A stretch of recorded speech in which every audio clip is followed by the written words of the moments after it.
Hey! But yeah, I'm gonna tell you a spicy club story. You guys seem to like my story about when and how I became a bottle girl at the spicy club. So I'm gonna tell you guys today how I made $3,000 in 3 minutes. Yes, $3,000 in 3 minutes. Let's get into it, okay? Okay.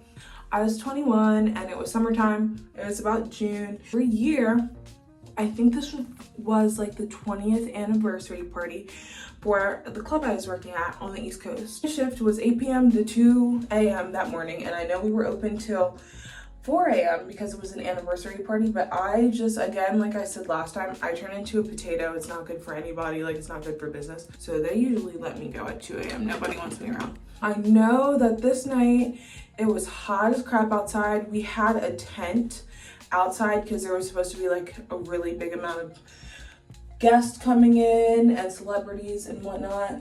I walk in, there's a tent outside, there's poles outside, there's a bar outside, there's bottle service outside. I'm like, okay, I'm gonna be doing bottle service outside tonight. That's cool, I've never done that before. And I go in the back, change out of my sweatpants into this cute blue bodysuit that I got from Forever 21. Now, mind you, at the time, like I was new to this, so I was trying to save as much money as I could with buying new stuff. Sometimes you have to keep up with like what colors we're supposed to wear, like for Eagles games or for a Phillies game, you wear red and white, stuff like that. So I was wearing blue that night because we got to wear whatever we wanted. I had on white tights and white go-go boots, and it was just really, that was my thing. Blonde hair, cute girl, white go-go boots, always my thing. At my place, they kind of just let us wear whatever shoes we wanted. It was like a heel or a boot, it just had to be cute. I'm working my shift. I have about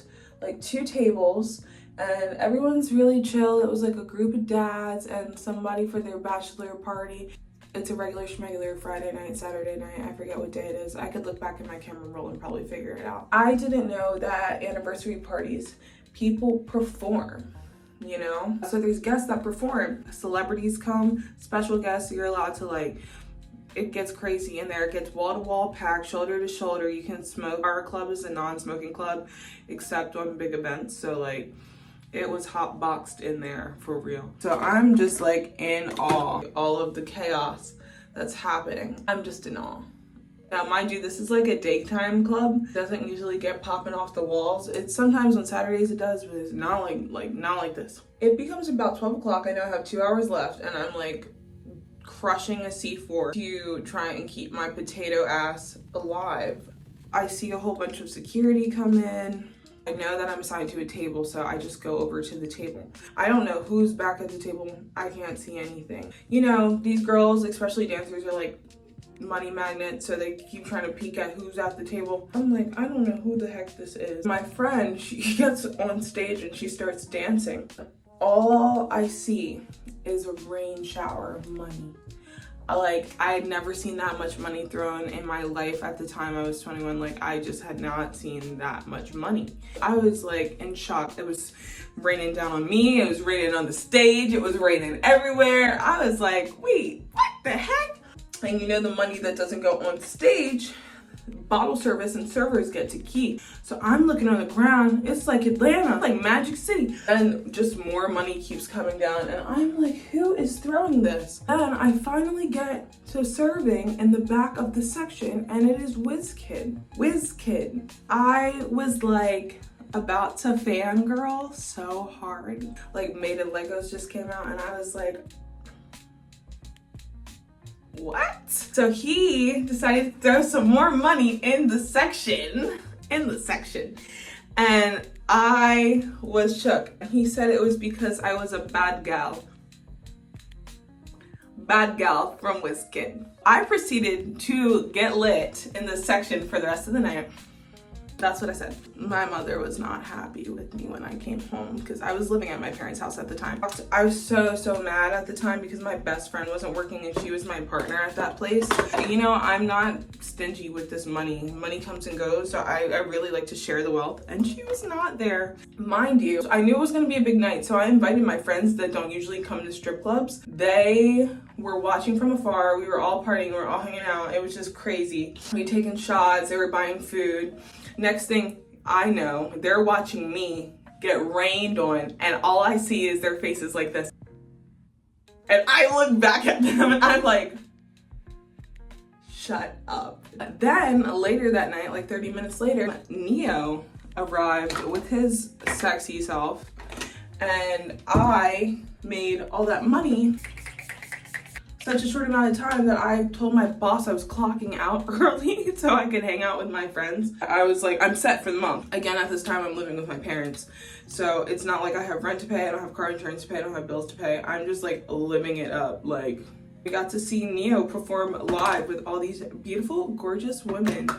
And I was just so impressed. Not even by myself because I didn't do anything. That was honestly a chance of me being a bad gal and chance of luck. Some people don't like to work parties at clubs because it gets so hectic, which I completely understand. All in all, now I would not do this at my grown age, or I would not work like a nighttime party if I did not have to. It's very understandable. But it was just an experience that I will never ever get again probably in my life. My friends ended up driving me home because I was a little too turned that night, but they said they had the best time and the best first experience at the club, which makes me happy because I really like it when people have good experience at the club. Not because I want them to come back. That's not an everyday experience that you get with your man or your woman, and it's just I think it's a fun time. My mom was very confused when I walked in with all of that money. She was like, girl, what, like, are you dancing? Like, are you selling drugs? I had to tell her this story that doesn't even sound real. She was like, wow. And my dad knew exactly who Whiz Kid was, which made it even funnier. And that's really all I can say. If you guys are wondering, yes, I have other stories like that. I want to give kudos to the staff because they helped me scrape up all of my money that I made so no one would take it, and they like helped protect my money in like duffel bags and stuff that night because it was just so much that I was like, I had never made that much money so quick and never seen that much money in cash so quick that I was so overwhelmed. Shout out to the staff back in Philly. And that's the story about how I made $3,000 in 3 minutes. By chance, maybe because I'm a bad gal. Yeah, I thought I'd come on here and share a quick little story with you guys. I know you guys enjoyed the last one. So I will see you in my next video. Bye.